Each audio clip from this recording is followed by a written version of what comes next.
My name is Pramod. I'm the product manager here from Dicer in Chemiluminescence Healthcare India Limited. My general manager, Mr. Josh Klassen, who is Welcome. from Australia. Thank you all for coming today.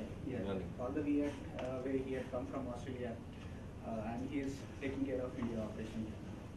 With us, Dr. Deepak Sanghi will be here, a convener for this workshop, and Dr. Mohan Bhargav, he is the cardiologist. He works as the head of the department for Max Healthcare Hospital in Delhi, and he will introduce himself with us. Then along with us, Dr. Sharmuga Priya, she is the assistant professor for Madras Medical College, Chennai, and by profession she is a biochemist. So today what we are going to cover is vitamin D and hypertension. So I'll give it to Dr. Deepak and he can introduce and get started. You can. Should we all introduce each other and make the session more interactive? Yes. Because I think it will. The speakers also will like to make the session more interactive, because vitamin D, as I think technically everybody knows, but we want to put up more good points which will really help all of us to find out new insights in vitamin D. That is the focus of this presentation of mine as well as the speakers. So I will be obliged if the audience gives the introduction, sir. Yeah, myself I'm Ajay Shah, practicing at Dicer, maybe about more than 25 years. My graduation is from Grant Medical College, undergraduate, post-graduation. I'm Dr. Jaykandan from Nimans Hospital, working as a quality coordinator of clinical biochemistry. I'm Dr. Raju Manik, practicing as pathologist at Chembur. I've done my undergraduate from Nair Hospital and post-graduation from Sain Hospital. So sir is my senior.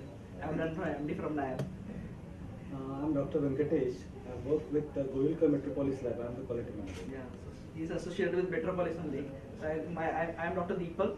I'm the head of department for Metropolis from Mumbai, Vidyavihar main branch. So I'm working in Metropolis since last 7 years, and I've got promoted to invite me for as a convener. I will be mainly presenting on the Metropolis data and how we go about with vitamin D cases. That will be my main job, and the speakers will be taking through with the full vitamin D insights on quality control and the management aspect, as the sir is very sir is a cardiologist and vitamin D association with cardiovascular disease. So that will be the topic, and I will be also as a convener I will be involving you people as well as the speakers, and we all can make the session more interactive. Yeah, I'm Dr. Rita Modi from Ghatkoper West, and I've done my undergraduation from JJ and post-graduation from KM. I'm Dr. Preeti Jain. I'm a consultant pathologist at Dr. Avinash Phadke's lab at Masina Hospital. I've done my undergraduation from JJ Hospital and PG from PL Medical College. She's my junior.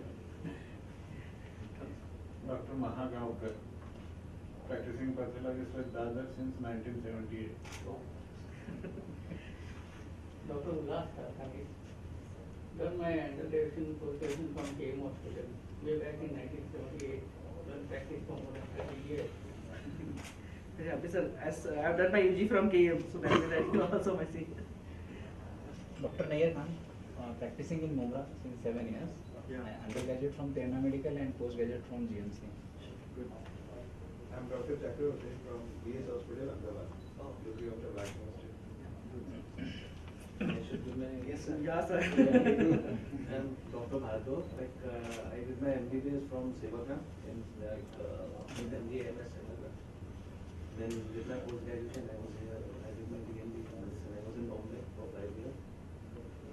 Then I did my DM from GB Pan and stayed there for about 10 years. Then I shifted to another hospital for about 13.5 years, and with Max for last 7 years. And like all aspects of cardiology, mainly theoretical cardiology and interventional, mainly urgent, no coronary and your complex coronary and endovascular intervention. Earlier, because when I got trained, obviously there were very few cardiologists. So I'm fully trained in pediatric cardiology, electrophysiology, then all types of peripheral intervention. So, but now I'm focusing mainly because now we have divisions, so I mainly in coronary intervention and peripheral intervention. I'm sure, sir, management of vitamin D and hypertension, especially for the hypertension, we will get a lot of knowledge. Yeah, clinical so that cardiology actually, that is the main clinical. You have to be good in be good in intervention. So obviously. And sir, we want to know as a pathologist what clinicians want, especially for hypertensive markers.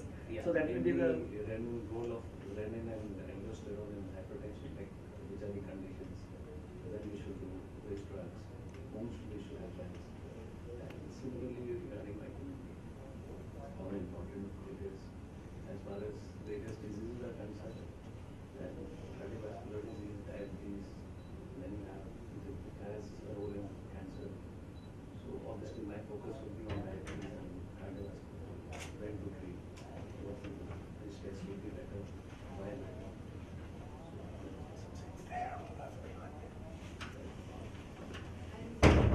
I'm working as assistant professor of biology at Madras Medical College.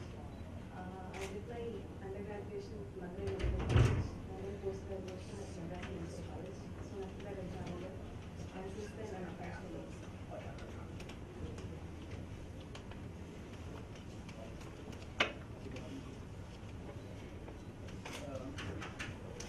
Just to give you the plan for this next 4 hours, what we'll do, there will be a 4-hour session.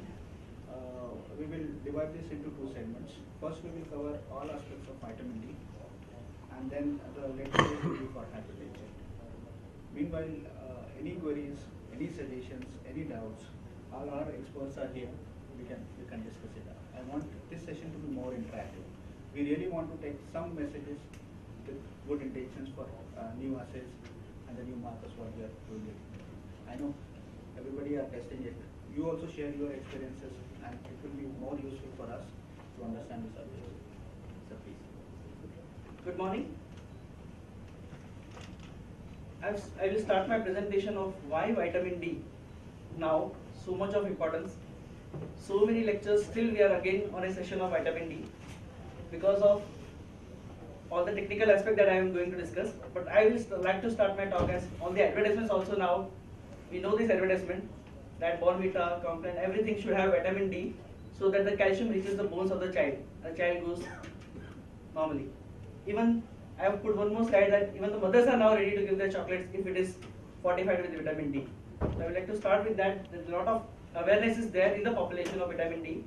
That is why clinicians as well as patients both are asking for vitamin D, even in a general checkup or for disease checkups. Here, I would like to show you an article which is Indian data, and it clearly says the first sentence as vitamin D has now become an epidemic in India. And the last sentence of that abstract says that there is a need for public health, that every food should be fortified with vitamin D so that the deficiency is not in India. And as we all know, it's a sunshine vitamin.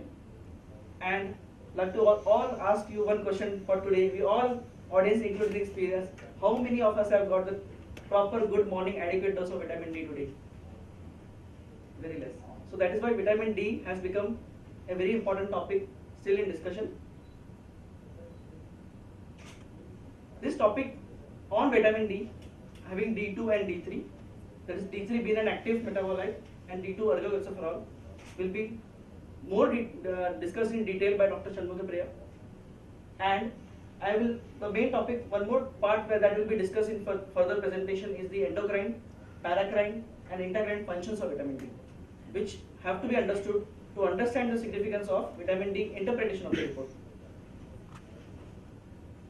Like to put one more article from Indian authors that to interpret vitamin D, whenever a patient comes to us as a pathologist or a clinician, we have to interpret vitamin D depending upon the season, the skin pigmentation, the atmospheric pollution, geographic location, that is the latitude as well as the angle of sunlight that is coming, and cloud cover, whether the person is indoor or outdoor.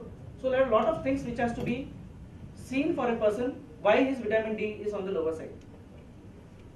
If you see, most important of them, which I will be little more discussing, is solar zenith angle. So solar zenith angle is very important for, even though we are exposed to sunlight, to have an adequate dose of vitamin D production within our body. So solar zenith angle. Second part is the minimal erythemal dose and UV index. So as we see, UV index is basically the UV radiation that touches our skin. Now to have a proper UV index calculation, we have to know the latitude where the person is there as well as geographic location.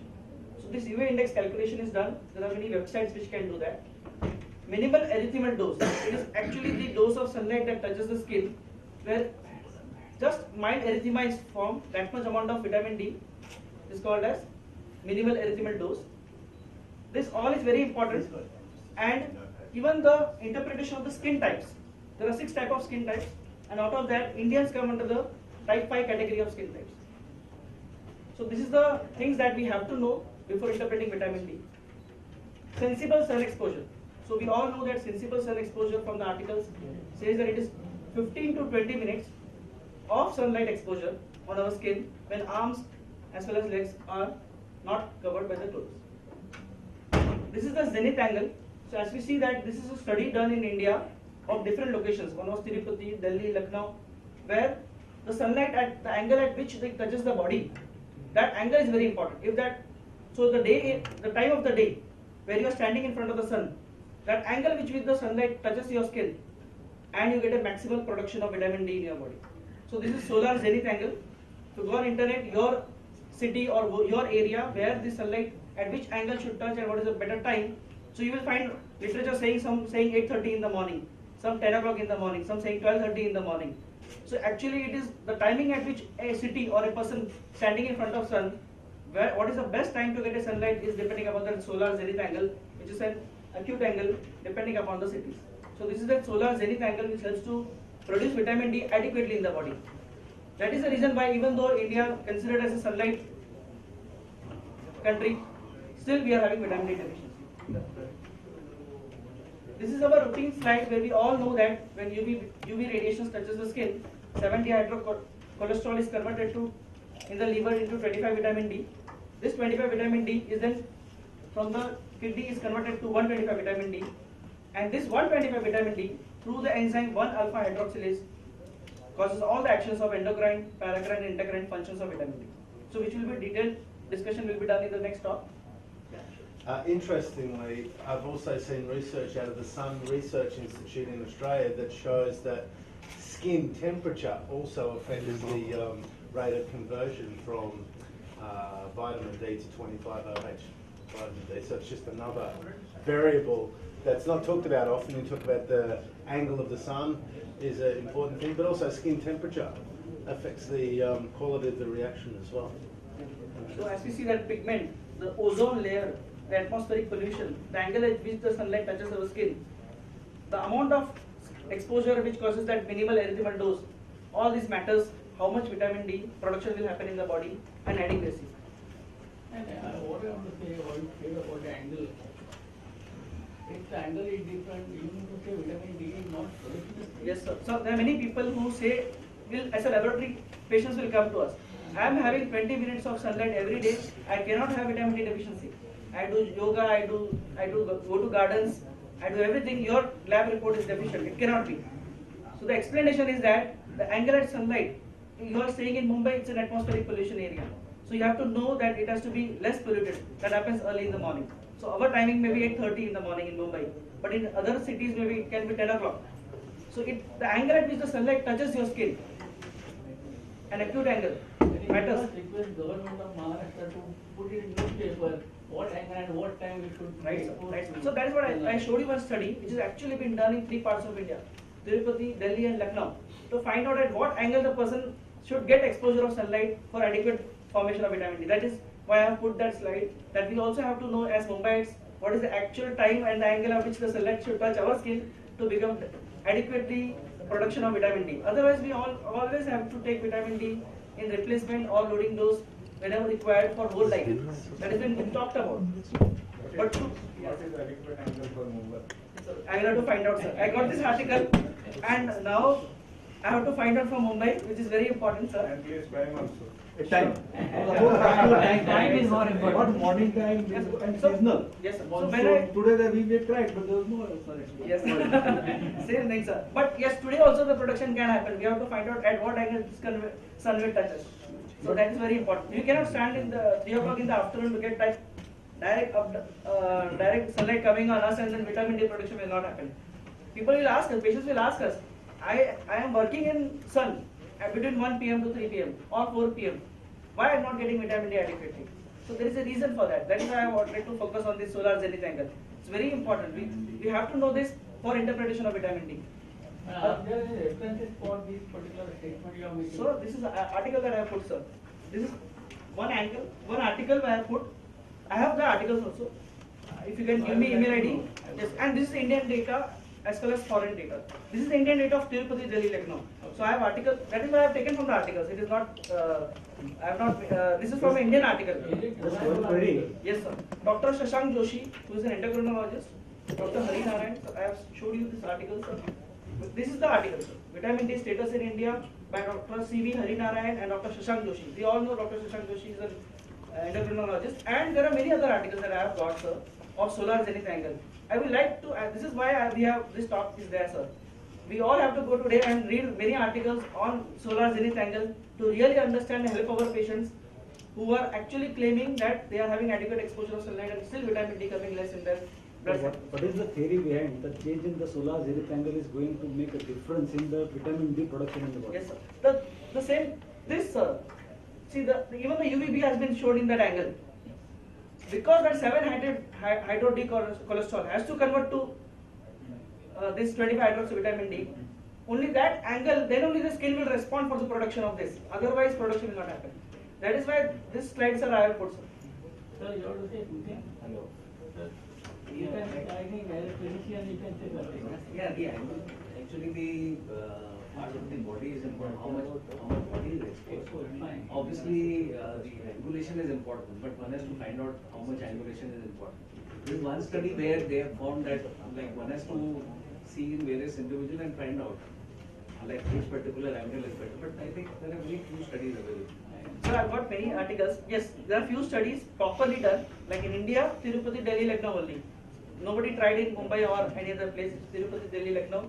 Maybe they were considered as a more sunlight area. It may be that with particular angle maximum vitamin D is produced, but with other angles, yes, some vitamin D may be produced. It's not that it's not produced at all. Yeah, it's different, right. So this article says that it has to be in that angle. But exact. Yes, ma'am. No, whether the content of the UV light is going to differ as the angle changes. Yeah, so then this concept of UV index comes. See, UV index is basically amount of skin damaging UV radiation touching the skin. Yes, sir. Apart from solar zenith angle, there are many other points which I have put here, sir, in the previous slide. Apart from solar zenith angle, minimal erythemal dose means how much time you are getting exposed, plus UV index means amount of light touching the skin. Apart from that, geographic location where you are standing, or which country or state you are standing, and the previous things about skin pigmentation, atmospheric pollution, cloud cover, indoor, dress code, even the dress code. Yeah, I'll also tell you skin temperature. Skin temperature. Yeah. So this all is very important. This is Indian data, sir, which says that these points have to be known. Yes. Yeah, the other thing is it would depend on the time, and it has to be a time when the sun is not very bright, because if it is very bright and if the angle is not the particular angle required, it would actually cause too much of pigmentation to the, and then the absorption is not adequate. And that's why all these points are important. The timing, otherwise the penetration would be more. Then the vitamin D absorption, it doesn't help in the conversion. And then the chances of skin cancer is more. Degradation will happen. Degradation will happen if it is more.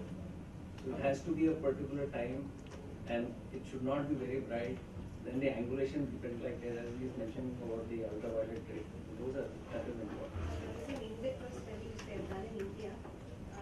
Again done in Tirupati. They've just subjected an ampule of 7-D-hydrocholesterol to action of sunlight, and they've identified that between 11 and 1 p.m., 11 a.m. and 1 p.m., exposure to 30 minutes of sunlight will produce 10,000 international units per day of vitamin D. This is more than what is required. That is the appropriate time and duration. And how much time? How much exposure? How much time? 30 minutes. Every day. Three twice a week. 11 to 1. 3 days, 3 twice. Go out for lunch. Go outside for lunch. Yeah. But in Tirupati. Huh? But in Tirupati. Yeah, well, in So you Australia, have to many know people. what is in Mumbai, what is in Gujarat, what is in East India. Yeah. So that is what if you have read articles, somebody will tell 8:30 a.m. in the morning, somebody will tell 10 to 11, somebody will tell 3 to 4. Why there is a difference? This is the difference. So we have to know which area, which location, which country we are, and accordingly that time has to be. So yes, definitely more articles, more studies have to be done in India to give this actual knowledge. But as a laboratorians, we all have gone through these patients calling us, telling us, okay, I have taken loading dose, I have taken a maintenance dose for 1 month. 6 months down the line, again I am deficient, but I am going to sunlight, I am doing yoga, I am doing everything. Why it is low? So to explain them becomes very difficult. So this is the actual explanation for which we have to tell them that this is what is needed, this is what you have to know, and then you will not have vitamin deficiency. Otherwise, India, I will show you the data, even because in India, population is still there in the sunlight, but our metropolis data that I am going to show you in next more slides, very, very deficient and insufficient population. So I think I have made the point from this slide. Okay, good. So this is our data. I would like to show first Indian article data. In 1978, lot of articles said that India will not have vitamin D deficiency. But now after 2000, Indian doctors, Indian authors have done more than many articles. This I have shown just 7 articles, which shows that 80% of our population, 80% of Indian population has insufficiency or deficiency total. So that is what Indian data. So what we did in Metropolis, we tried to check this data, whether it is correct or not. We took out 1 year data of 1,60,000 patients samples. So 1,60,000 patient samples checked as age-wise, gender-wise, and we found that 78.81 had values below 30. So yes, it definitely says that 80% of our Indian population is insufficient or deficient. And out of that, we see that women, yes, in India we know that they are mainly staying indoors. That is one of the reason maybe. But women has more deficiency than males in our metropolis data also. So I would like to emphasize that 80% of population is really insufficient. My consistency we have been doing vitamin D around 10,000 tests plus in a year. Yes, sir. Now I have said 80% are more than 80%. Yes, sir. And remaining 20% are normal, we are taking supplements. Yeah. So there is no normal. So what we did, So there is no normal person. That is what is my experience. I asked 20% people, they said yes, we are taking supplements. Yes. They are reading only 40, 50, 60. So I was doubtful about the normal range. See, when you are saying 30, who decides? so this normal range, I will be discussing in next 2 slides. Yeah. Of the normal range for Indian How do you population. decide? Yes, sir. Establish After our ma'am's own, lecture. we have to establish our own range in our 1 population. million people and if their vitamin D is going to be 10 and they are asymptomatic, there is nothing wrong with them, then 10 milligram is normal. Why not? That is So what this topic is why very not important. doing? This topic is very important. After ma'am's lecture, ma'am will be covering some part, but definitely I will be coming back on this question. I want to answer this question for reference ranges cutoffs for this, for which metropolis data study. So we have to do Indian population cutoffs. We have to know that. So yes, sir. So I will be definitely going through the cutoffs for Indian population. Actually, no, there is a lot of enough data on the on vitamin D. A lot of studies have already been done, and they have correlated which value, under which value you have the patients developing either the bone problem, cancer problem, and below a certain range. That is what I am going to I am going to give the data. What the data is available. Mainly on cardiovascular disease. What I have to say is that young people, healthy people, and vitamin D is less than 4. So because there is no symptoms at all. Symptoms will not get. It is like blood pressure, there are no symptoms. Like out of 100 people who have blood pressure, majority have no symptoms. That is why they don't take treatment.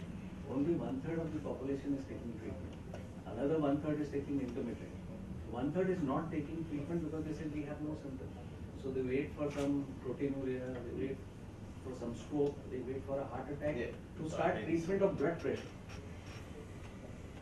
People would prefer a renal transplant, but then your life is very You want to say restricted. that 80% people are deficient everybody has some thousand, some 20, yes. It's 100% people are deficient in India now. That is what I want to say. So your point. Not 100%. See, people who are working on the, like, who are working in estate, like people who are working at construction site, a lot of people, farmers and all, they're not going to have vitamin D deficient. Because They don't come for vitamin D because they can't afford. No, if you check the vitamin level, they would be normal. Yeah. Modi government. That is why you have this vitamin D in India. It's a change in the way of living over the last 50, 100 years. Not just in India, in Australia, wherever, the way people live has changed. People are indoors, living their lives indoors. Evolutionary wise, we haven't caught up yet as far as that's concerned. We're not getting enough vitamin D compared. Before, we used to need 2-3 hours out in the sun working in the farm or whatever. Now everybody's working indoors, covering up these things. So that's why you say the people who are continuing to work like they did in the past, they have normal vitamin D levels. I have stayed indoors for 35 years. And if I go out in the sun for, say, lunch, I wear a cap. I don't want to have that sun cancer. India, the sun is very bright and it is so, and you get, most of the people get tanned here. We already on the negative side, you become more negative. So that's, so a lot of people would not prefer to sit in the sun. It's better to Prefer to take a tablet. Yeah. It's better to take supplement. Better to take a supplement. But still, sir, your point remains. I will still clarify further the cutoff issue, plus your issue of why population is still deficient, plus your thing of what happens below 30. I have made slides to answer this question. Once very important data coming in, I think we can discuss because we have the, once the board presentation is done, I think the answer will come. I'd like to interrupt just for one thing. Yeah. The biggest problem with vitamin D, what I feel is, why not to take prophylactic vitamin D than spending 1,500 on vitamin D? No, If I take a prophylactic vitamin D, it is not going to cost me more than 300, 400 rupees. When 80% of the population is deficient, then why should we not take a prophylactic vitamin D? It's a issue. No, the answer is not that simple. Because some people, when you give them for, say, one tablet once a week for 8 weeks, he goes into toxicity. Yes. That is also varying. What are the signs of toxicity? I must have done not less than 10,000 vitamin D, and I have seen only 4 or 5 or more than 100. I have not seen any toxicity at all. It's not just I toxicity. have seen 2 or 3 toxicity. And what are the symptoms of toxicity to be discussed, I feel? What are the symptoms? But deficiency don't have any symptoms, toxicity don't have any symptoms. Then why are we doing vitamin D? No, I will like to intervene in this. I will like to intervene.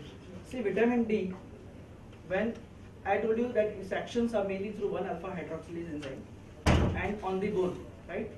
There is a range of 30 to 100, that range in which vitamin D actions will, that endocrine actions that I was talking about, that will be discussed further, are best done by vitamin D when it is in the range of 30 to 100. Now, why hypervitamin in the body is damaging? The whole actions of vitamin D becomes reversed when excess vitamin D is there in the body. That's right. So what happens? Vitamin D, which is actually causing the bone to become strong till 100 value, suddenly starts breaking the bone when the value is small. There is this 1-alpha hydroxylase enzyme, the whole actions becomes reversed. Instead of depositing calcium, it starts removing calcium from the bone when vitamin D is more than 100. Hence, that is why, see, the testing, so much of testing is asked because of the same reason that patient will not realize that vitamin D treatment will cause his bones to fracture. That's right. Now, I want Which to is- know which you will what not is know the at all. half-life of vitamin D. Just the way when we take vitamin B12 and we tell the patient it is of 48 to 72 hours, you should not take any B12 supplements Right. or any B12 injections, and then we are going to get the actual value of vitamin B12. Similarly, for vitamin D, what is the half-life of vitamin D? When should we tell the patient to stop the supplements, then do the test? Otherwise, patient has come with a morning dose of vitamin D, calciferol, and is doing the test. More than 100, toxicity. It's in his presentation. Sir, my presentation includes these 2 points, sir's point of cutoff and your point of what is the best period of repeating the test. So come. So I will definitely like to, all 3 speakers will definitely like to answer these 2 questions of yours, sir and sirs. Your question will be answered at the end of the presentation and you'll be happy with the answer also. Yeah, but I think vitamin D excess in the body reverses the endocrine actions of vitamin D which is more damaging rather than having deficiency. So it's not good to have more vitamin D in the body. So that is why we need the test. That is the point that I want to still focus. Yeah, the total morbidity and mortality outcomes, U-shaped curve, there's an optimum range. It's not just you can supplement and forget about it. It's not like that. There's an optimum range. If you go above that, it's not about the toxicity so much as you get higher, the mortality and morbidity outcomes get worse again. So it's a U-shaped curve. And it's really important to understand that. The actions, whole endocrine actions starts working the reverse when the excess of vitamin D is there. So that definitely that also point will be discussed further in our presentations. This is our data, Metropolis data. Actually, to create awareness, myself, I have done this to newspaper publications also to make Mumbaikars aware that testing is important, treatment is important, and follow-up is also important. So this is 2 out of 3 Mumbaikars because I did Mumbai population also. Apart from that 1,60,000, I tried to do Mumbai population also, as well as this all.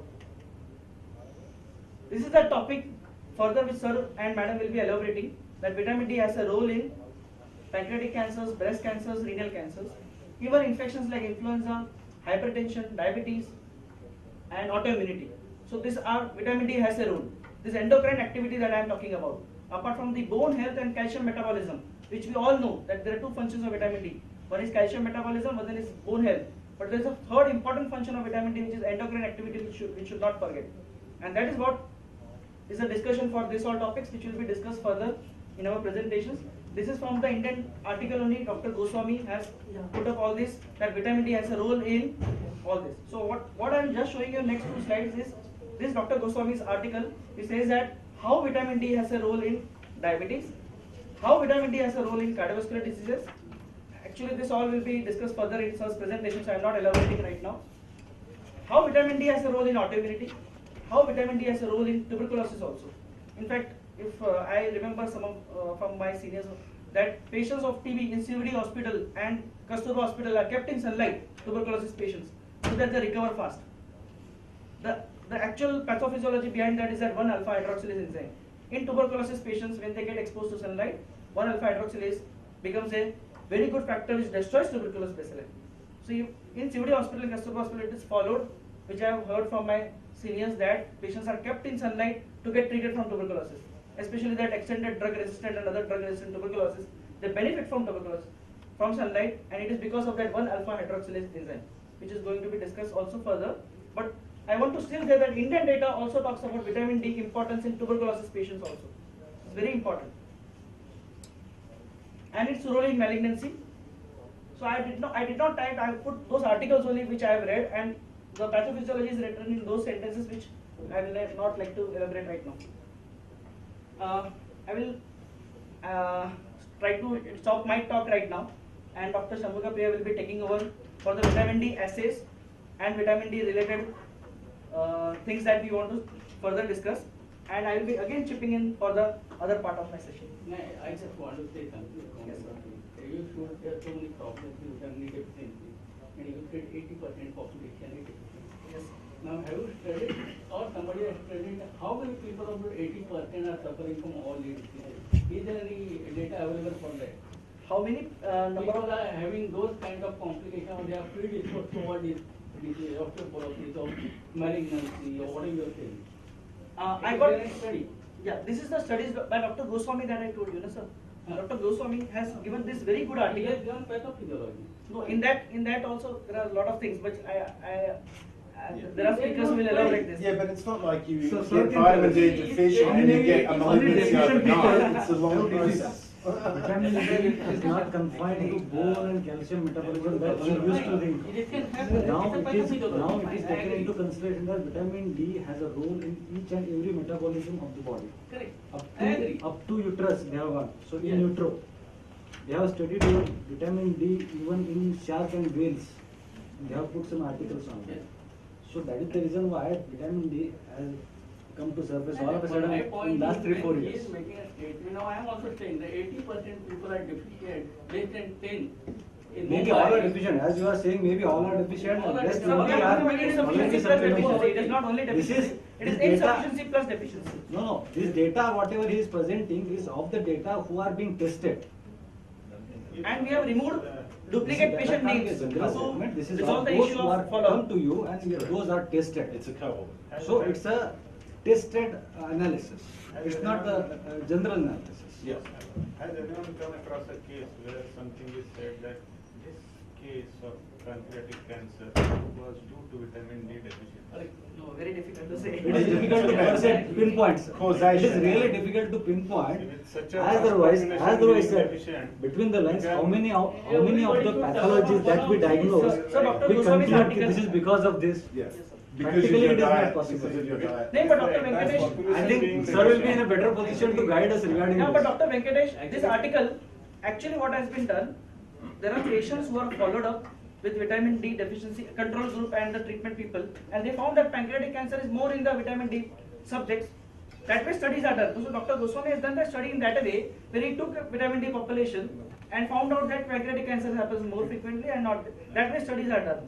So it is that is what study that I have put That up. cannot be a causative agent. Yeah, That yeah, cannot be yeah. a causative Yeah. That might be an incidental finding. Yeah. Okay, additionally, these patients. It can be the reverse thing also. That can be, Pancreatic cancer of may course, cause the that vitamin has a D role deficiency. in all pathophysiology of that functioning of that organ, but not directly the pathology of And that. it will be the reverse thing that pancreatic cancer causes vitamin D deficiency. Or the reverse. Dr. Venkatesh, see, if you read articles on 1-alpha hydroxylase, this all things have come up from that enzyme of 1-alpha hydroxylase.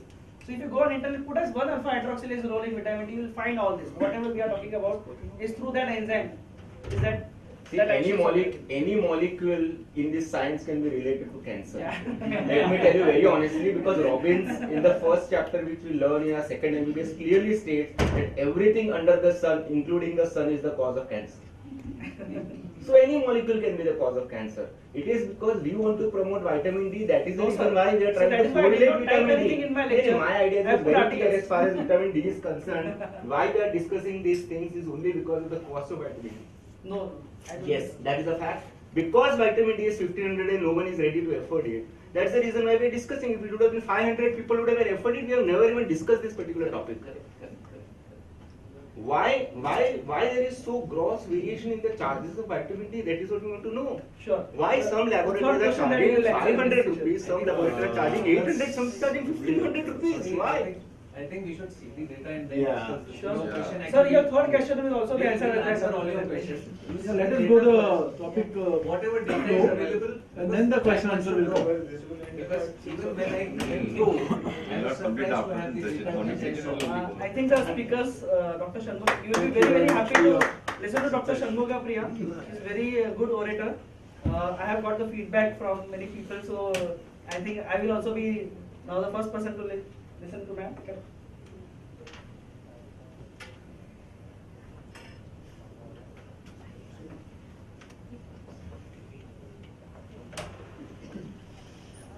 Good morning. I plan to discuss on vitamin D assays, issues and interpretation. Objectives of this session is to first discuss the various forms of vitamin D. What is the difference between D2 and D3? Do we have to estimate D2 or D3 or both? That will be the first objective. And second would be, we'll be discussing the basics of synthesis and regulation of vitamin D synthesis, because that's the basis of we deciding on which analyte to be estimated whenever we suspect vitamin D deficiency. And then significance of vitamin D estimation, and then which analyte to be chosen and when. And then how do we interpret all these values. And finally on assays. What are the various assays available for vitamin D estimation? And when we discuss the various assays, I'll also be telling you the advantages and limitations of each of those assays. And finally, there is one issue to be addressed regarding vitamin D estimation that will also be addressed. So these are the objectives of this session. So to start with the various forms of vitamin D. We know there are two forms of vitamin D. One is vitamin D3, the other one is vitamin D2. And vitamin D3 is cholecalciferol and vitamin D2 is ergocalciferol. And the first difference between the two sources. Vitamin D3 is synthesized by the action of sunlight on skin malphizian layer. Whereas vitamin D2 synthesized with plants and fungi. That's the first difference. Second difference is structure-wise, and all that we need to know for now is the difference in the structure lies in the side chain. So as you can see here between vitamin D2 and D3, in D2 there is an additional double bond and there is an additional methyl bond. So the one point is there is difference only in the side chain between D2 and D3. And the third difference between D2 and D3, I would not say it's a difference. The question about D2 and D3 regarding its physiological action, both are equally potent. Both D2 and D3 are equally potent. And this vitamin D2 is the form which is supplemented and fortified in foods. So the question arises, do we have to estimate vitamin D2 or vitamin D3 or both? So the answer is simple, because both are biologically active and because one form is supplemented and fortified in food, you'll have to estimate both. So the assay which we choose should have equal reactivity to both these forms, and that is where comes the total vitamin D estimation. When we say it is total vitamin D estimation, it is D2 plus D3. So that is about the two forms of vitamin D. Now about synthesis of vitamin D. It is synthesized by the action of UV light, UVB photons. So UVB photons act on 7-dihydrocholesterol, which is present in the skin malpighian layer. And one of the rings of cholesterol gets opened up and that gets converted to cholecalciferol or T3. And this reaches the circulation, and when this reaches liver, through circulation it reaches the liver. In liver, both the vitamin D3 or cholecalciferol and if at all there is a source of D2 will be acted upon by 25-hydroxylase. And it is converted to 25-hydroxy cholecalciferol or 25-hydroxy ergocalciferol. Now both these forms will reach the circulation. Through circulation they reach the kidney. And in kidney, 1-alpha hydroxylase will act on it, will convert it into 1,25-dihydroxy vitamin D, the active form of vitamin D. And this 1-alpha hydroxylase is considered as the rate-limiting enzyme of vitamin D synthesis. So now we'll discuss the regulation of vitamin D synthesis. So I told you the 1-alpha hydroxylase, which converts 25-hydroxy vitamin D to 1,25-dihydroxy vitamin D, is the rate-limiting enzyme. Now why do we want such a rate-limiting enzyme for vitamin D synthesis? It is because the two raw materials required for vitamin D synthesis is one is sunlight, the other one is 7-dihydrocholesterol, both of which D cannot be limiting. So we can't regulate the rate of cholecalciferol synthesis. So if there is nothing to regulate 1,25-dihydroxy vitamin D synthesis, we know the action of vitamin D. Related to calcium and phosphate balance, we know vitamin D acts on intestine when it causes calbindin upregulation, through which calcium absorption along the intestine is increased. And then it acts on bones. It's a mineralizing hormone of bone, so it stimulates osteoblasts. But whenever osteoblasts get activated, parallelly osteoclasts will also get activated. So put together, it increases calcium and phosphate level in the blood. And acting on kidney, it increases both calcium and phosphate reabsorption. So the ultimate effect of vitamin D on calcium and phosphate balances, it increases both calcium and phosphate. Now, if you don't regulate the 1-alpha hydroxylase activity, if there is excess sunlight availability and if there is excess 7-dihydrocholesterol, there will be hypercalcemia and hyperphosphatemia, both of which are dangerous. And on the reverse, if there is not enough sunlight and not enough 7-dihydrocholesterol, if there is low vitamin D, there will result in hypocalcemia and hypophosphatemia, again dangerous. So there should be something, a point to regulate it, and that is 1-alpha hydroxylase, and it is stimulated by parathormone. And this enzyme gets regulated by calcium availability and phosphate availability. Whenever there is high calcium, you don't want D25 to be synthesized. Whenever there is hyperphosphatemia, again it should not be synthesized. So this regulation is hyperphosphatemia directly inhibits 1-alpha hydroxylase. This we need to know to understand why there is vitamin D deficiency in chronic kidney disease. It is because hyperphosphatemia will directly inhibit 1-alpha hydroxylase. Now hypercalcemia also inhibits 1-alpha hydroxylase, but indirectly, because whenever there is hypercalcemia, we know parathormone cannot get released. Because parathyroid follicular cells have a calcium sensor receptor, and function of this is to sense the plasma calcium. And if it finds the plasma calcium to be adequate or high, it inhibits parathormone release. Because we know parathormone increases calcium. So the sensor protein senses the calcium. If there is adequate calcium, parathormone is not released. So when there is hypercalcemia, parathormone will not be released. Nothing to stimulate 1-alpha hydroxylase. Again, 125 is not synthesized. So this is the rate-limiting enzyme of vitamin D synthesis. So we have we are done with the two objectives. We first know what are the two forms of vitamin D. Now we know the synthesis and regulation.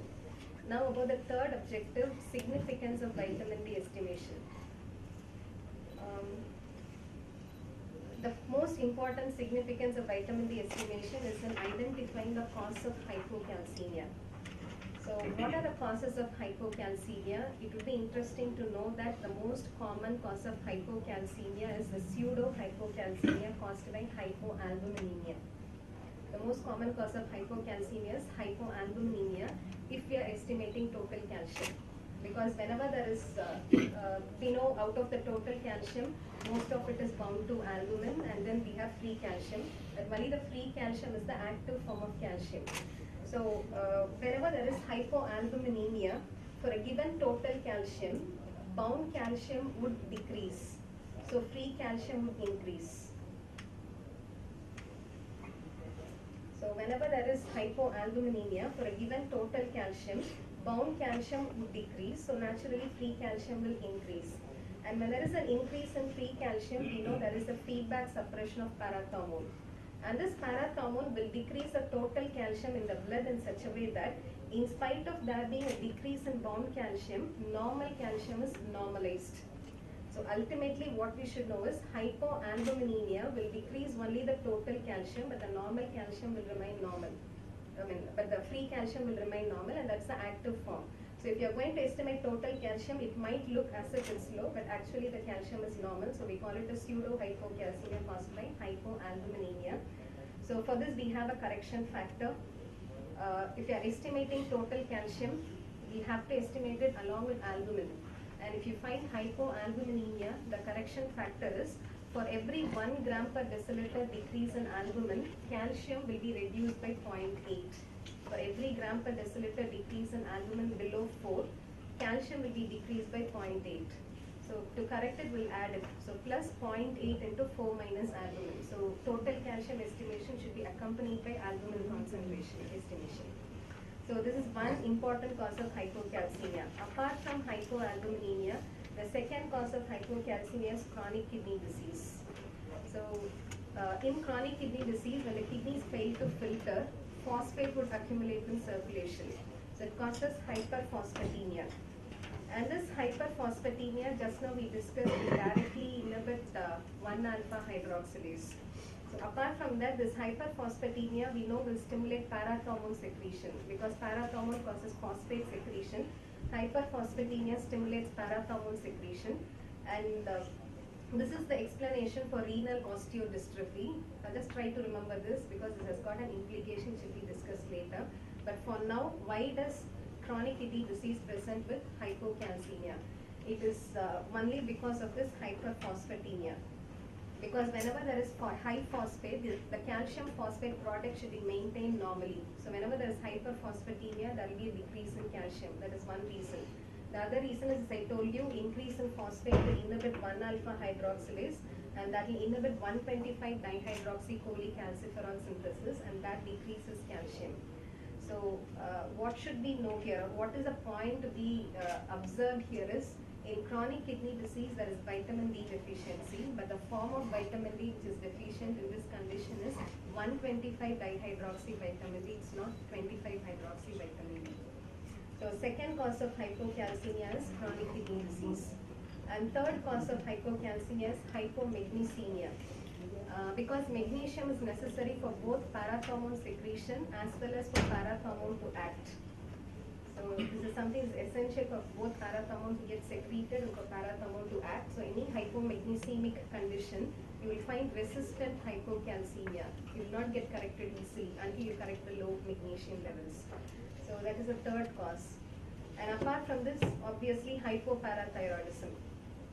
So the fourth common cause would be hypoparathyroidism. And finally, it is the vitamin D deficiency. So these are the causes of hypocalcemia, and out of these causes, as you can observe here, apart from hypoalbuminemia, all the other causes have got something to do with vitamin D levels. So to identify the cause of hypocalcemia, we have to estimate vitamin D levels. So that's the first significance of vitamin D estimation. Now, second significance of vitamin D estimation is in identifying the cause of metabolic bone disease. whenever we find the mineralization defect of the bone, to identify what could be the cause of the mineralization defect, we estimate vitamin D. Now, what are the causes of low 25 hydroxy vitamin D and what are the causes of low 125 hydroxy vitamin D? And I think this you will be able to answer. Causes of low 25 hydroxy vitamin D can be because of inadequate exposure to sunlight, or it can be because of nutritional deficiency of vitamin D, or it can be because of malabsorption. Vitamin D is a fat-soluble vitamin which gets absorbed in the form of chylomicrons. So whenever there is fat malabsorption, like cystic fibrosis or some CBD stone obstructing the pancreatic juice entering into the GIT, or whenever there is bowel resection, that can be vitamin D deficiency. Even if everything is proper, even if the cholecalciferol or the ergocalciferol has got into the circulation, when there is liver failure, 25 hydroxy vitamin D levels will be low. If the person is on some drugs, for example, anti-epileptic drugs, barbiturates or rifampicin, all these are enzyme-inducing drugs. So those enzymes will catabolize the 25 hydroxy vitamin D to inactive forms. Again, vitamin D deficiency, we have to be suspected. And nephrotic syndrome. The one point about both the forms of vitamin D is both 25 hydroxy vitamin D and 125 dihydroxy vitamin D will be transported in plasma in the bound form to globulin, vitamin D binding globulin. So whenever there is nephrotic syndrome, when the proteins get lost, along with that the vitamin being a small molecule also gets lost. So nephrotic syndrome is also a cause of low vitamin D. So causes of low 25 hydroxy vitamin D can be inadequate exposure to sunlight, dietary deficiency, malabsorption, liver failure, drugs which induce enzymes, and then nephrotic syndrome. So now, what are the causes of low 125 dihydroxy vitamin D? That's all based on this slide. Causes of 125 dihydroxy vitamin D would be a cause which will inhibit 1-alpha hydroxylase. So, number one will be hyperphosphatemia, as which happens in chronic kidney disease. There will be low 125 dihydroxy vitamin D.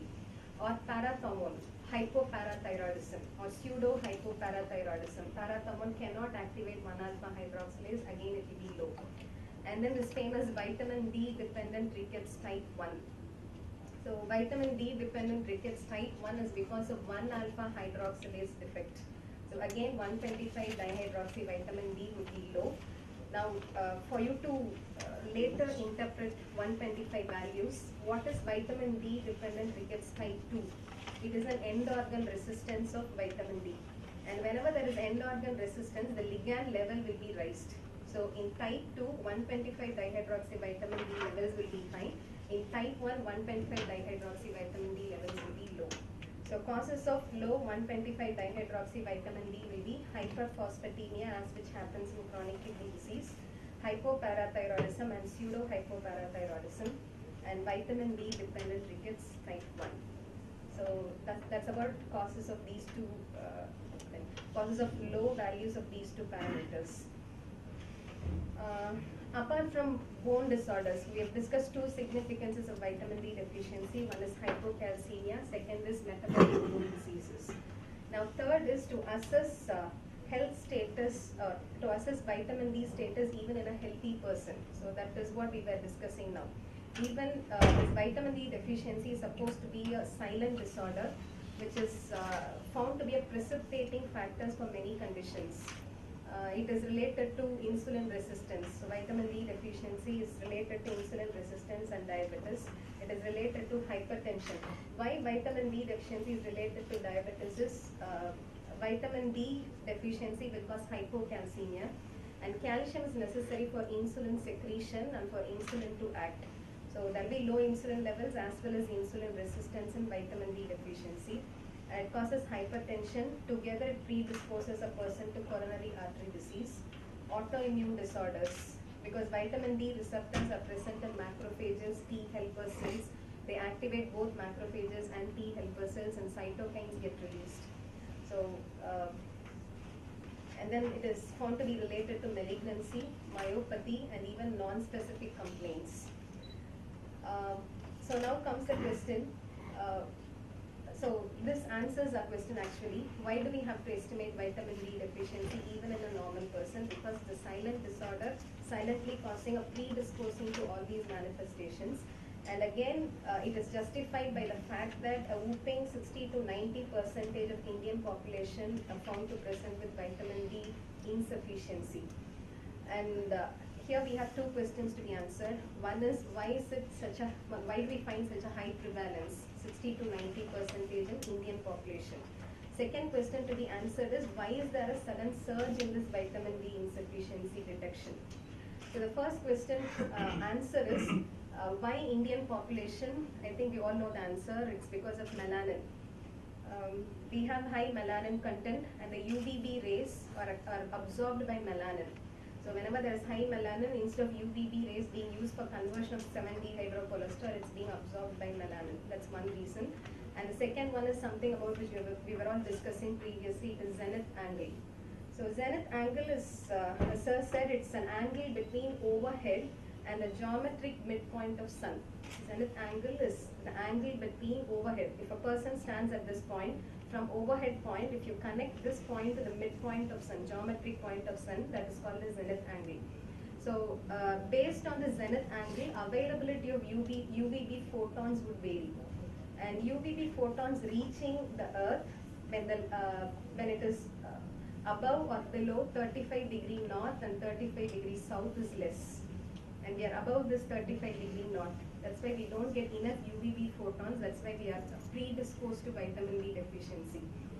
And based on a zenith angle, it's like, based on the whole Indian latitude, they have done many studies and they have come to a consensus that exposure to sunlight between 11 and 2, between 11 a.m. and 2 p.m. for 30 minutes for 3 days a week.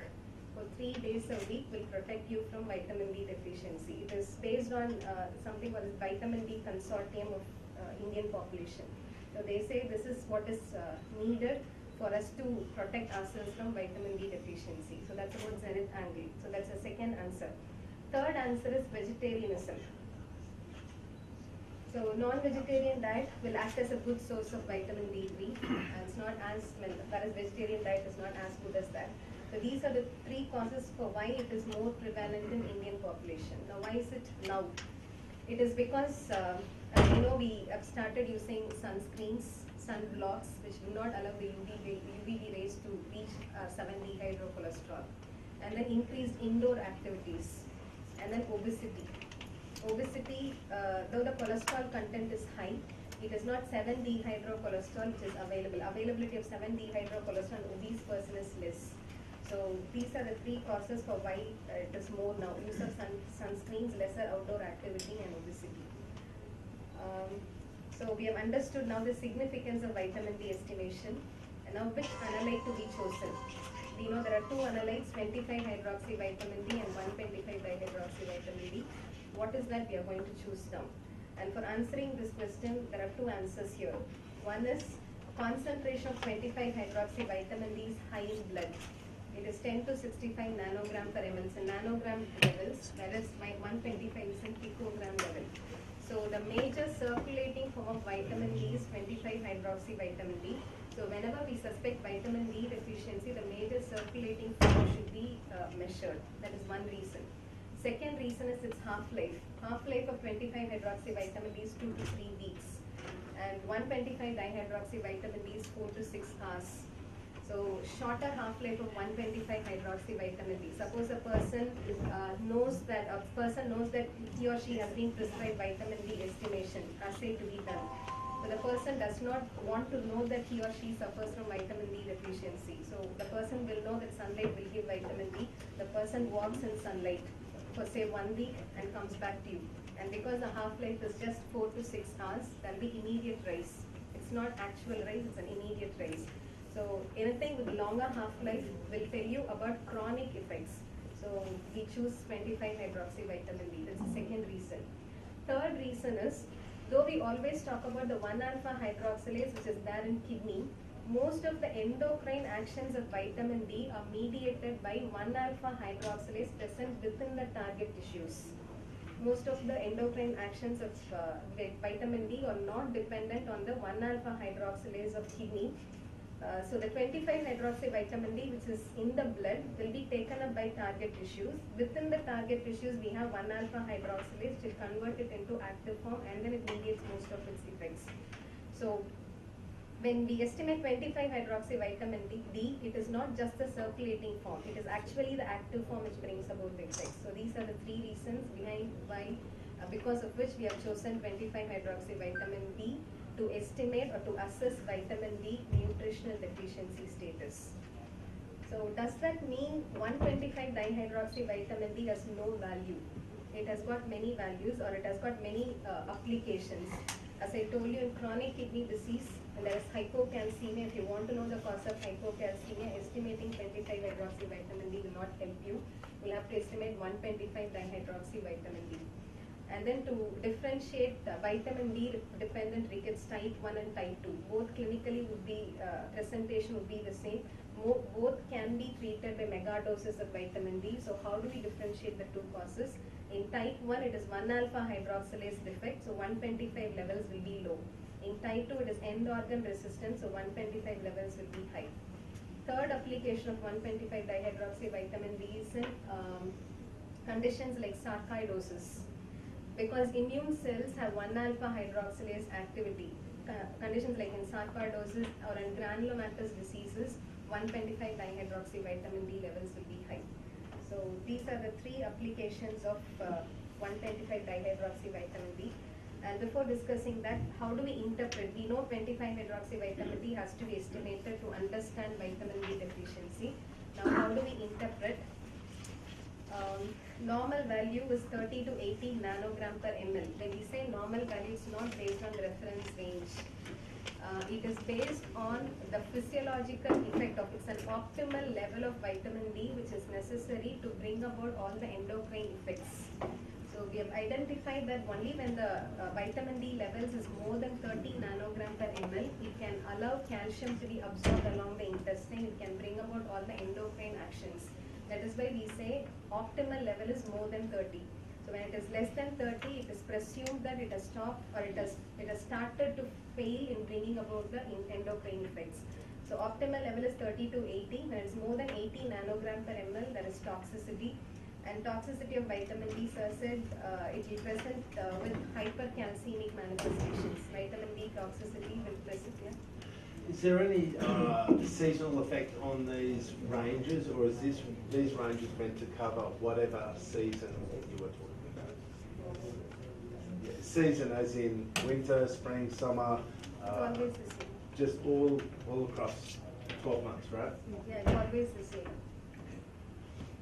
And toxicity of vitamin D will cause hypercalcemia, and hypercalcemia will stabilize the resting membrane potential. So the person will present with depression. Cortical neurons cannot get stimulated because sir was asking about what will happen when there is toxicity of vitamin D. Hypercalcemia is what is expected. It will present with depression, and hypercalcemia will not allow vasopressin to act. So it will present with polyuria. It will present like nephrogenic diabetes insipidus. It will present with polyuria and constipation and renal stones. So that's why we are worried about toxicity of vitamin D.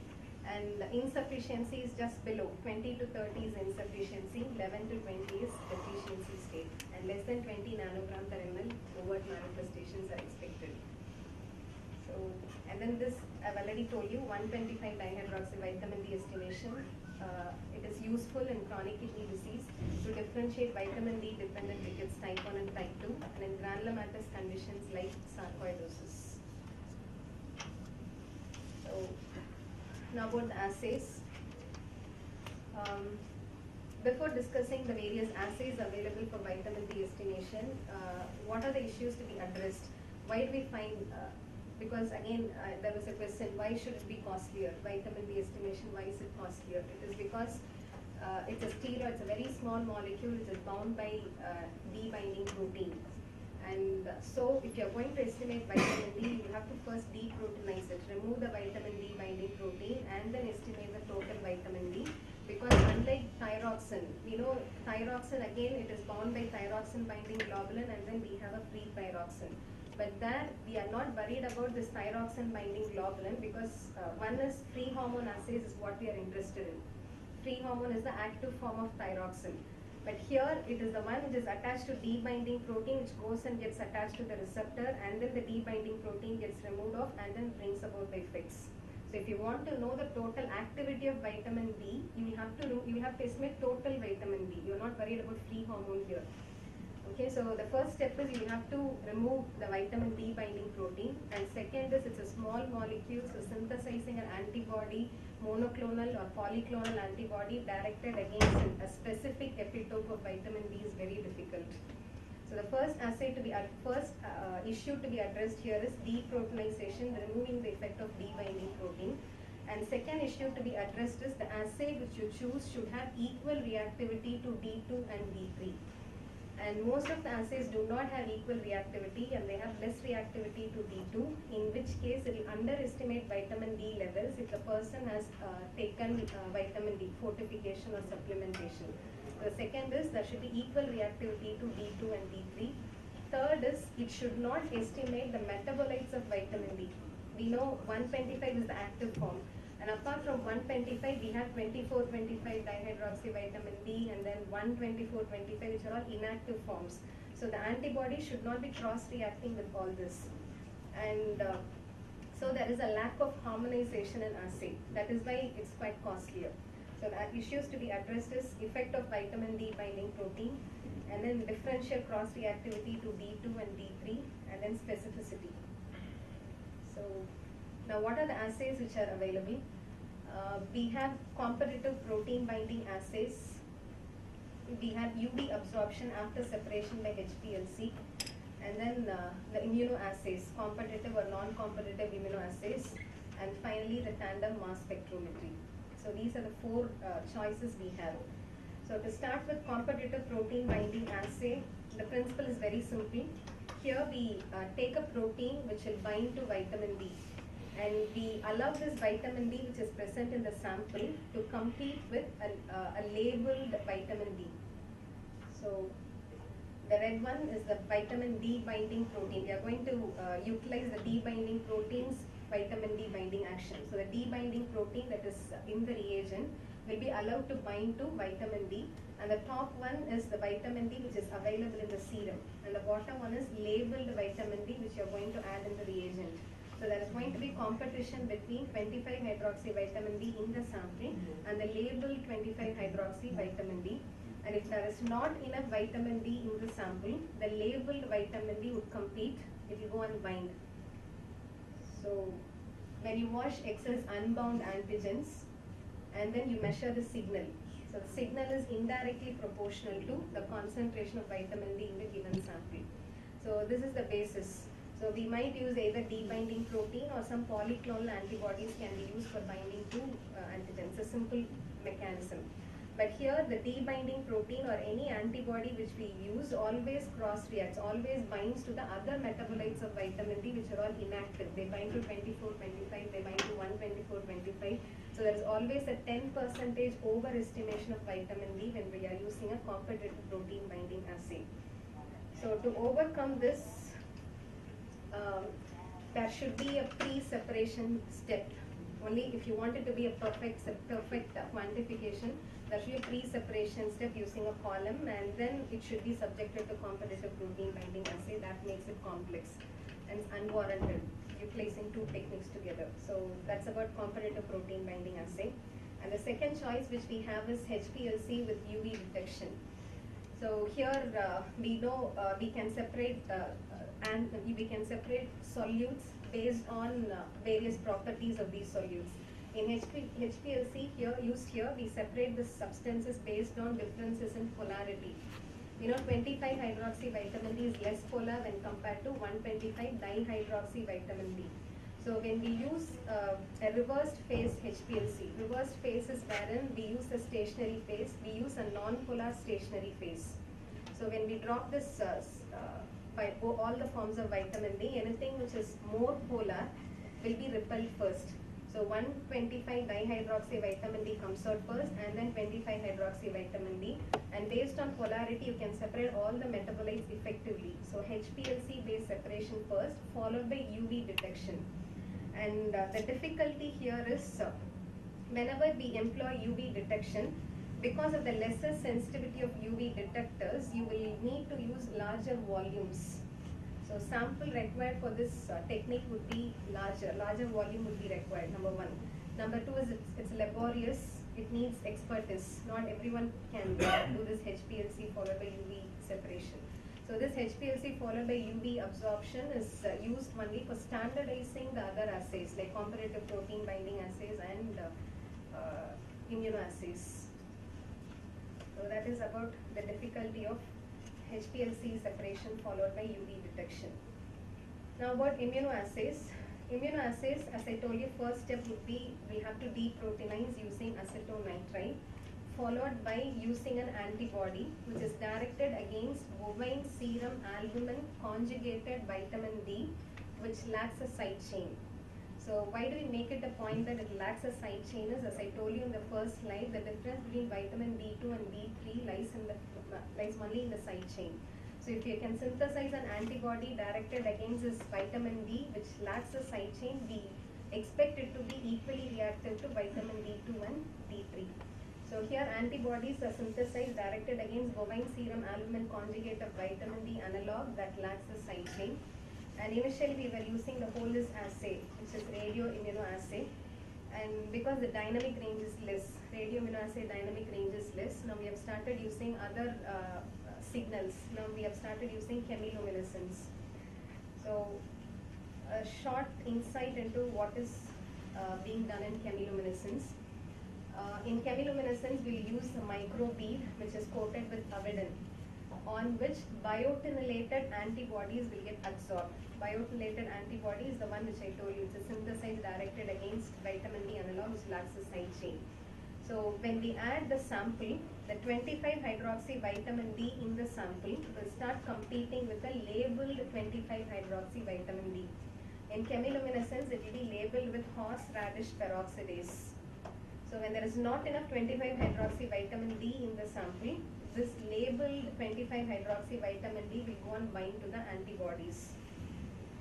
And after they bind, when we apply an electromagnetic field, I told you these beads are paramagnetic beads. So these beads get absorbed or they get attached to the reaction cell.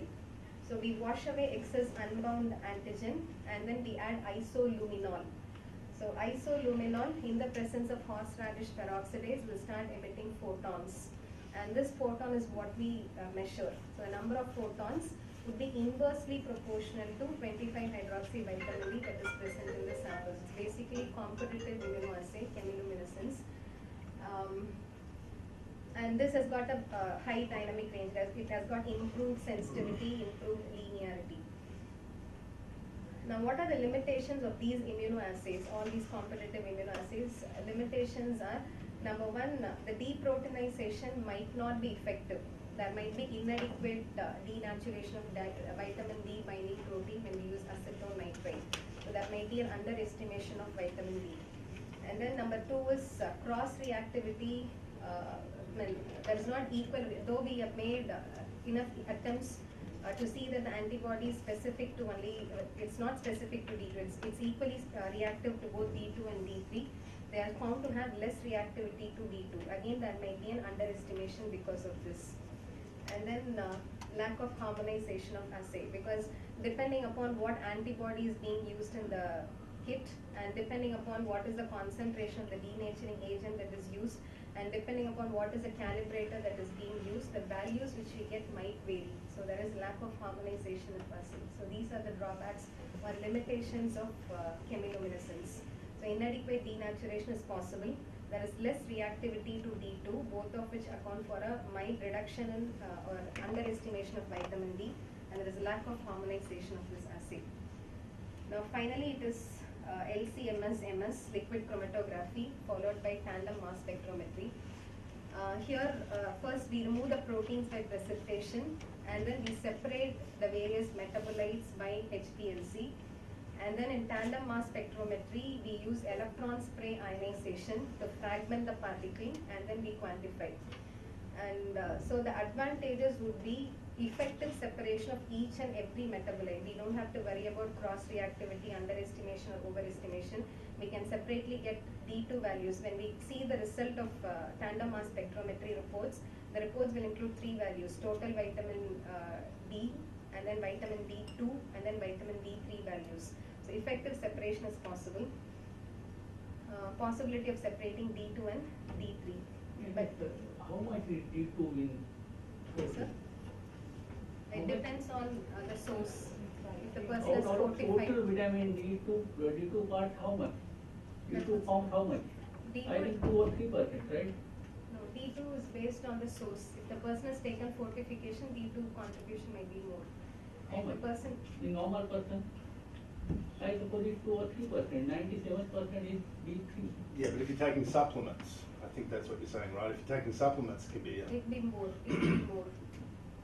If the person has taken supplement, might be more. What I am talking about is like a normal person. Without supplementation. Without supplement. Without I suppose supplement, it's be 2 or less, 3%, 2 to 3, yeah. right? It will be less. If I am not wrong. Yeah. Now, how much difference would it make in estimation if it's 2 or 3%? That's what, sir. If it's a normal person who has not taken fortification, it will not have much of significance. Correct. But if the person is on fortification, it will have a value. The But other there are thing that's limitations. probably not mentioned so much, and equimolar is super important, so thank you for mentioning that, but people are aware of the epimer, the C3 epimer? Right. You're going to, okay, because that's an issue with chemiluminescence as well. But there are few limitations for LC-MS, MS. Most important issue will be the cost. It's very costly to start with, number one. Number two, technical expertise is required. Not many of us are trained in tandem mass spectrometry. That's the second most important issue. And third is, though the fragmentation is supposed to separate all these, it cannot separate epimers, it cannot separate isobars. Tandem mass spectrometry cannot separate epimers and isobars. And there's something called a C3 epimer of vitamin D, which is an inactive form of vitamin D, which is produced or it's formed in infants in higher concentration. And that gets estimated along with vitamin D. So even in LC-MS, MS, there is a possibility of overestimation. So C3 epimer will interfere with LC-MS, MS estimation of vitamin D, and then it's costlier, expert training is required. And then FDA has not approved LC-MS, MS for being used in the laboratories, and the manufacturers of the instrument will not be responsible for standardizing the assay. It is left to the laboratory people. And when we try standardizing, it will have definitely laboratory to laboratory variations. So comparability will be less. So these are the drawbacks of LC-MS. So presently, which is the gold standard technique? If you ask about reference method, it is HPLC followed by UV, and now it is tandem mass spectrometry as So well. if it is the gold standard, then still we say it has the lacunae of these so many things. Yeah. Then how come it is the gold standard? Yeah, when it is gold standard, they see to it that all these interferences do not happen. Yeah, that's right. No, I mean, that's the problem with mass spec is that it's such an expert technique. I mean, it is gold standard when it's done super properly, but the problem is you take 400 labs around the world and get a mass spec result. The external QAPs show that there's a lot of CV, there's a lot of More than 30% variability in the variation result. is observed. But I mean, can I just make the point, the epimer is an issue in chemiluminescent assays as well as mass spec. There is cross-reactivity with the epimer and some of the chemiluminescent assays as well.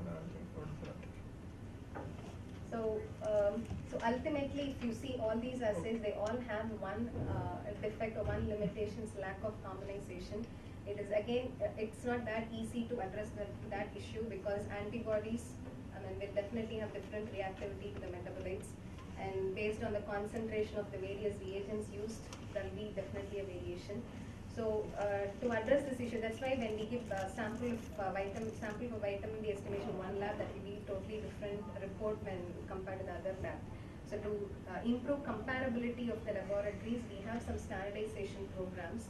So CDC vitamin D standardization certification program. So any laboratory or any manufacturer of a system related to vitamin D can take up this vitamin D standardization program. They're supposed to take up this certification program.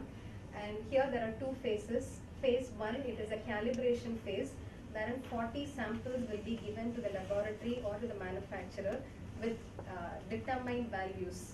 So those 40 samples will have to be used by the group to calibrate the system. So based on the value which is expected and based on what value they get, they're supposed to calibrate their system. And that is phase 1. And then phase 2, quarterly supply of 10 blind samples. In the sense, the values will not be told to us. So quarterly supply of 10 blind samples will be given to us, which we have to estimate and we have to give them back the reports. And then the bias that is allowed is less than 5%. So if the bias which is observed in this phase 2 is less than 5%, they give the certificate. So that gives you an authority to say that, yes, I've got the certificate, I'm good enough, proficient enough to release the reports. So that is about CDC standardization certification program. And then for continuous monitoring of performance, we have this vitamin D external quality assurance scheme. Here again, there is quarterly distribution of 5 samples. So the difference between the vitamin D standardization certification program and DQuas is that it is all single sample which is not spiked. And here again, 4 samples will be a single donor sample and the 5th sample might be spiked. So the 5th sample report will not be taken into account for assessing our performance. It is used only for research purposes. So the 4 out of the 5 samples which are provided to us quarterly, we have to estimate all the 5, we'll have to report them back, and period of 5 weeks will be given to us. So in a period of 5 weeks, we have given them 5 reports, but only the 4 reports will be taken into account for assessing our performance. And here, when we get the report, we'll have few values, like all trimmed mean value will be provided to us. So all trimmed mean value is like the values which we give will be ranked in increasing order or in decreasing order, and the upper 5% and the lower 5% of values will be removed, and the remaining mean will be taken. So that is all trimmed mean value. Target value will be given, and this target value is something which they have assessed based on the NIST standards. So NIST standard based assessment, they have got a value, that's a target value. And then bias will be calculated. Bias is what is the value which we have given to the laboratory, we have given to the program, minus the target value, or target value minus that, divided by target value into 100. So the bias is calculated, and less than 25%, we have a margin of 25%, which is actually good enough. The reason for this 25% is method to method variation should be taken into account, because we have HPLC based estimation done in some laboratories, some do chemiluminescence, some do radio immunoassay. So 25% bias is allowed, and 75% of the samples, when I say 4 samples quarterly, totally 16 samples. Out of the 16, at least 75% of the samples should have had a bias of less than 25%. In that case, you are approved and you are good enough to go. So these are the 2 quality programs which we can enroll ourselves in case we are releasing vitamin D reports. So to summarize, before summarizing sample considerations, serum is the preferred sample, but EDTA can also be used. EDT and heparin can also be used, and vitamin D is a stable analyte. So it can withstand up to 2 weeks at 30 degrees Celsius, and it's not unaffected at 4 feast or cycles. And if stored at -20, it can be stored till 1 hour. So that's about sample considerations. So to summarize, total vitamin D refers to vitamin D2 plus vitamin D3. And to assess nutritional vitamin D deficiency, we estimate 25 hydroxy vitamin D. And there are some special occasions where 125 dihydroxy vitamin D estimations carry a value, and that includes chronic kidney disease, differentiating type 1 and type 2 vitamin D dependent rickets, and in granulomatous conditions. And every assay, we have 4 choices of assay. Every assay has got its own limitations and advantages, but ultimate limitation is lack of harmonization, which can be overcome by participating in quality assurance programs. Thank you.